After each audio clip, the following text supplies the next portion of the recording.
প্রধান উপদেষ্টার তেজগাঁও কার্যালয়ের শাপলা হলে ইউথ ভলান্টিয়ার অ্যাওয়ার্ড 2025 প্রদান অনুষ্ঠান। দেশ গঠনে বিভিন্ন ক্ষেত্রে অবদান রাখায় 12 তরুণকে দেয়া হয় ইউথ ভলান্টিয়ার অ্যাওয়ার্ড।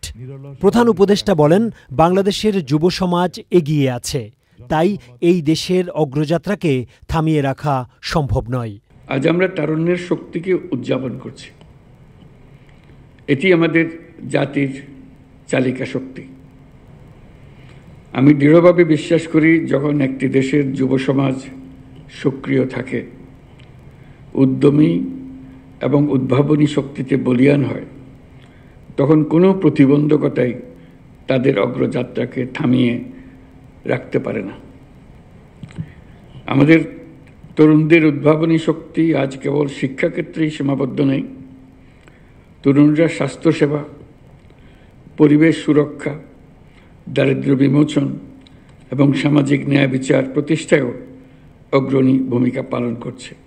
নানা খাতে চ্যালেঞ্জ আসা স্বাভাবিক, তাই সব ক্ষেত্রে নিজস্ব শক্তি দিয়ে মোকাবেলার আহ্বান জানান প্রধান উপদেষ্টা।